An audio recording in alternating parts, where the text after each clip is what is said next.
Hello folks, Gordon here, hope all is well with you. Now a beautiful sunny day here in South London, and I've called this video 3 Sports and the Passion Profit Potential. Did I call it that? I think I did. I meant to anyway. Quick video, because I'm going to do a written post later about an offer that I've revamped. But I wanted to talk about 3 sports because I like the power of 3. You may have seen I went to Twickenham on Saturday. And I'm still paying the price, by the way. Don't you worry about that from the sunburn. Sunburnt badly. You might have to turn down the red filter on your phone to see the England women play France in the Grand Slam Women's Six Nations decider. Great game. Great setup at Twickenham. Huge it was, and the atmosphere was fantastic. Had a really good day. It was only £15 a ticket as well, which appealed to me with my tight arse. Yeah, really good day.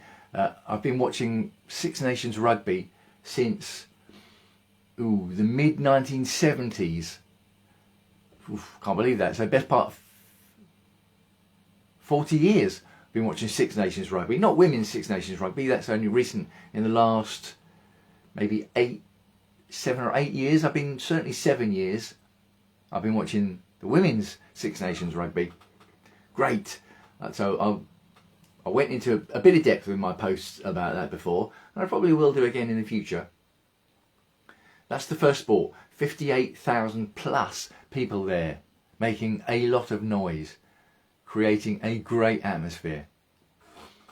Second sport, snooker. Something else I've been watching for since probably the mid-70s. I was brought up watching sport on television when I didn't have any choice about what was on the television. So I got used to watching sport on television. I love sport.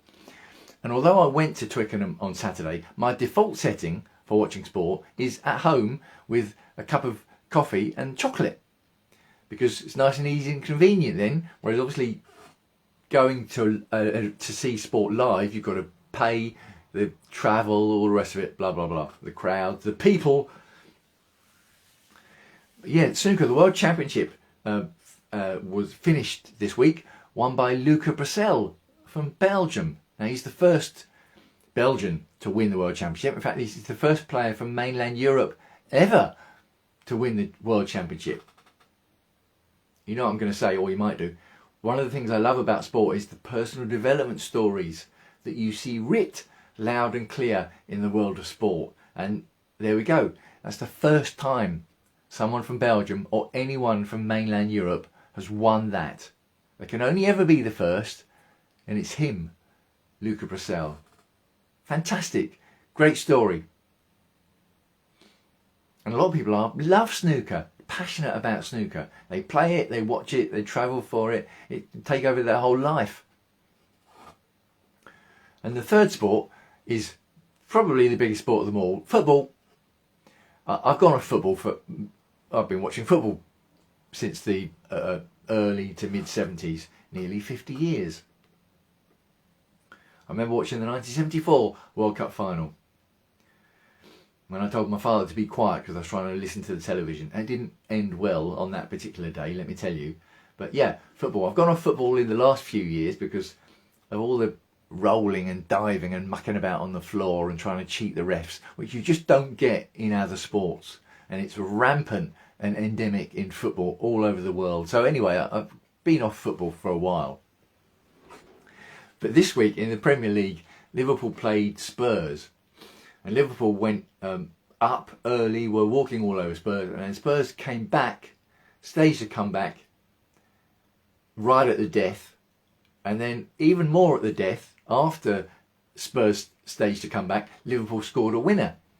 Right? Now Jurgen Klopp, the Liverpool manager, who's very excitable and shows his emotions on the touchline, ran up to give a bit of that to the Spurs bench, the Spurs team and all the rest of it, and he pulled his hamstring. So I just realised I got a scarf on my lap. That's my match day scarf, by the way, for the rugby. I like match day souvenirs. It's got the date and it's upside down, the date and the place. Yeah. Oh no, I will come back to that in a minute. But yeah, Jurgen Klopp. So he ran up to the Spurs, giving it a bit of that, and then we pulled his hamstring, finished giving it that, and then had to hobble back to his Liverpool bench, going like this with his pulled hamstring. Hilarious. I'm sure it's on YouTube. If you type in Jurgen Klopp hamstring, you'll see the videos. It is funny. But needless to say, passion, the passion that people have got following football, that really can take over their lives. Now, is there money in rugby union? Yeah, a bit, I would say.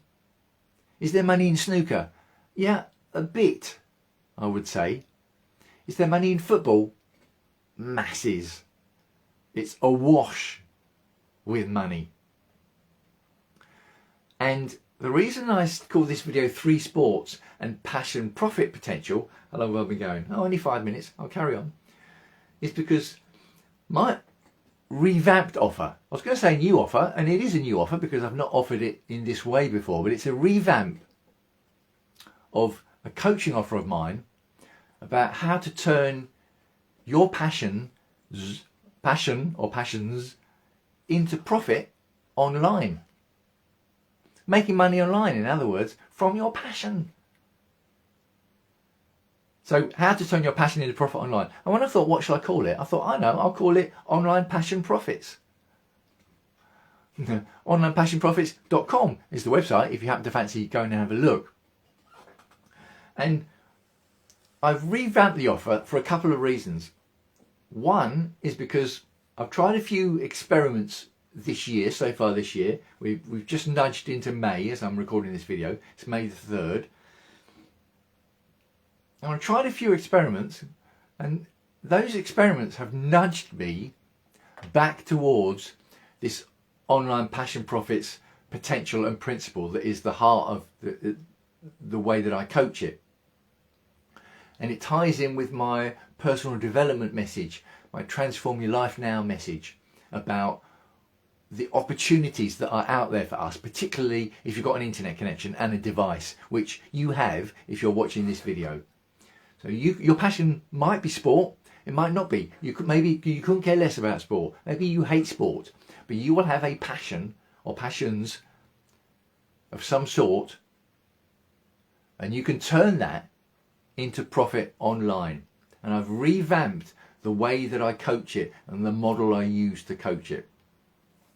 So you can either message me to find out more if you like, or you can go to onlinepassionprofits.com to find out more, and I will be posting a lot more content about it from now on. So if you hear me start to talk or see me write a post, start to talk about online passion profits, and it hasn't got any interest to you, you can just scroll on by. Don't let it worry you.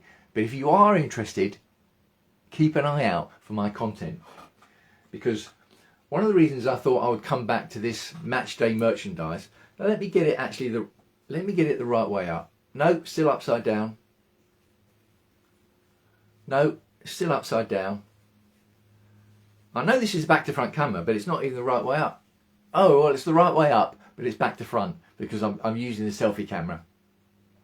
Yeah, match day merchandise. Now, merchandise is a massive market worldwide.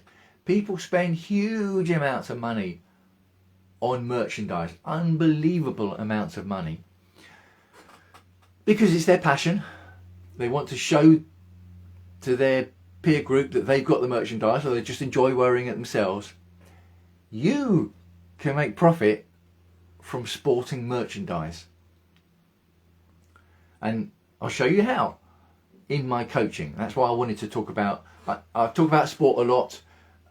Sport will never run out of things to talk about. Even if you only follow one sport, there's always going to be stories. If you follow loads and loads of sports like I do, you're going to have loads and loads of story content streams that you're never going to run out of. I love it. Okay, so yeah, I'm gearing up. Revamped my offer, onlinepassionprofits.com, and I'm excited about it, to be honest. I mean, you might even gather that I'm excited just in this video without telling you much about the offer. But yeah, I'm going to wrap it up for now. I'm going to try and keep my videos short, about the 10-minute region, unless someone comes on and makes a comment, in which case if you've seen that happen before, I can go off down various different avenues and cul-de-sacs and rabbit holes, and I could be going for an hour. But this is just a 10-minute video. Signing off for now. Let me know what you think. Do you have a passion for sport? And if so, is it one sport in particular or many sports? Or could you not care less about sport and your passion is something else completely? I'd love to hear your thoughts. Hope all is well with you. Wishing you as ever health and happiness. And I'll speak to you again soon.